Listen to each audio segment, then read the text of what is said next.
আসসালামু আলাইকুম ওরহমতুল্লাহি ওয়াবারাকাতুহু। ভাই ও বোনেরা, আপনি কি কখনো দোয়া করে মনে মনে বলেছেন, এত দোয়া করি তবুও কেন কবুল হয় না? আপনি কি কখনো গভীর রাতে চোখের পানি ফেলে আল্লাহর কাছে শুধু একটা কথাই বলেছেন, হে আল্লাহ, আর পারছি না? আজকের এই গল্পটি তাদের জন্য, যারা ভেঙে পড়েছেন, যারা আশাহারা, যারা মনে করেন আল্লাহ বুঝি তাদের কথা শুনছেন না। কিন্তু সত্য হলো, আল্লাহ সব দোয়াই শোনেন, তবে কিছু দোয়া আছে যা দ্রুত কবুল হয়। আমরা এই গল্পে জানব দ্রুত কবুল হওয়া দোয়ার হাদিস, সেই দোয়ার পেছনের আত্মিক রহস্য এবং বাস্তব জীবনের এমন ঘটনা যা শুনলে চোখ ভিজে যাবে। একদিন এক যুবক মসজিদের কোণে বসে কাঁদছিল। তার নাম ছিল ইয়াসিন। চাকরি নেই, সংসারে অভাব, মা অসুস্থ, হাতের কাছে সম্বল বলতে শুধু এক ফোঁটা বিশ্বাস। ইয়াসিন বলল, হুজুর, আমি 5 ওয়াক্ত নামাজ পড়ি, তবু কেন আল্লাহ আমার দোয়া কবুল করেন না? হুজুর মৃদু হেসে বললেন, তোমাদের দোয়া কবুল হয় যতক্ষণ না তোমরা তাড়াহুড়ো করো। সহিহ বুখারী, মুসলিম। তারপর হুজুর বললেন, তুমি দোয়া করছো ঠিকই, কিন্তু বিশ্বাস করছো কি আল্লাহ আজই কবুল করতে পারেন? ইয়াসিন চুপ করে গেল। অনেক দোয়া কবুল না হওয়ার কারণ হলো আমরা নিজেরাই তাড়াহুড়ো করি, হতাশ হয়ে যাই। রাসূলুল্লাহ সাল্লাল্লাহু আলাইহি ওয়াসাল্লাম আমাদের কিছু বিশেষ সময় ও অবস্থার কথা বলেছেন যখন দোয়া ফেরত দেওয়া হয় না। 1. মজলুমের দোয়া, অর্থাৎ অত্যাচারিত মানুষের দোয়া। হাদিস: মজলুমের দোয়া কবুল হয় যদিও সে কাফির হয়। মুসনাদ আহমদ। এক বৃদ্ধাকে একবার জিজ্ঞাসা করা হয়েছিল, আপনার জীবনে সবচেয়ে বড় অস্ত্র কি? তিনি বলেছিলেন, আমার চোখের পানি আর আল্লাহর কাছে বলা নীরব দোয়া। আপনি যদি কারো দ্বারা কষ্ট পান, অন্যায়ের শিকার হন, তাহলে জানবেন আপনার দোয়ার আরশের সাথে কোনো পর্দা নেই। 2. মা বাবার দোয়া। হাদিস: 3টি দোয়া নিশ্চিতভাবে কবুল হয়। মজলুমের দোয়া, মুসাফিরের দোয়া, সন্তানের জন্য মা বাবার দোয়া। একজন যুবক বিদেশে গিয়েছিল।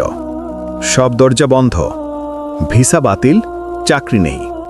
কিন্তু প্রতিদিন ফজরের নামাজের পর তার মা বলতেন, হে আল্লাহ, আমার ছেলেকে তুমি হারাম পথ থেকে বাঁচিয়ে রিজিক দাও।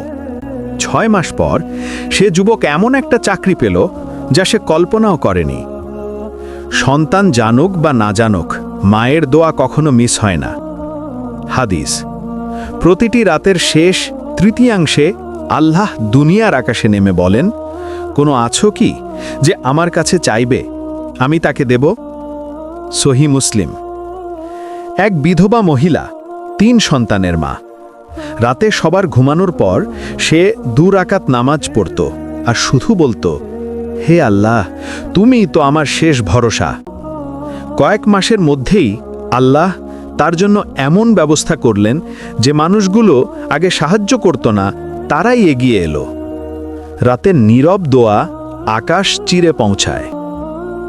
অনেকেই ভাবে, দোয়া করলাম, কবুল না হলে কি লাভ? হাদিস: মুমিন যখন কোনো দোয়া করে, আল্লাহ তাতে 3টির একটিই দেন। 1. সাথে সাথে কবুল করেন। 2. বিপদ দূর করেন। 3. অথবা আখেরাতে জমা রাখেন। মুসনাদ আহমদ। অর্থাৎ কোনো দোয়াই বৃথা যায় না। তুমি যা চাইছো তুমি তা পাচ্ছ না, সম্ভবত আল্লাহ তার চেয়েও ভালো কিছু রাখছেন। কাহিনী: 1 ফোঁটা ইস্তেগফারের শক্তি। এক বৃদ্ধ লোক প্রতিদিন বলতেন, আস্তাগফিরুল্লাহ, আস্তাগফিরুল্লাহ। লোকেরা হাসত, এতে কি হবে?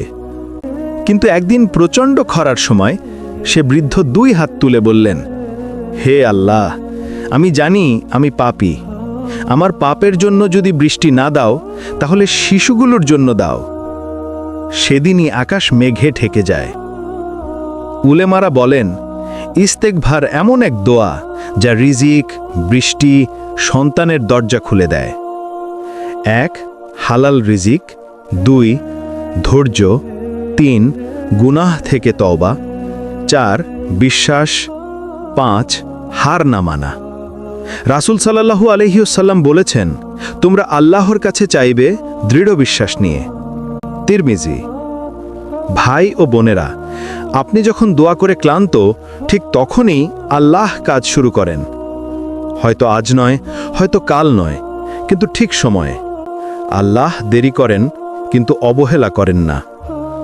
আজ রাতে একবার চোখ ভিজিয়ে বলবেন, ইয়া আল্লাহ, আমি জানি তুমি শুনছো।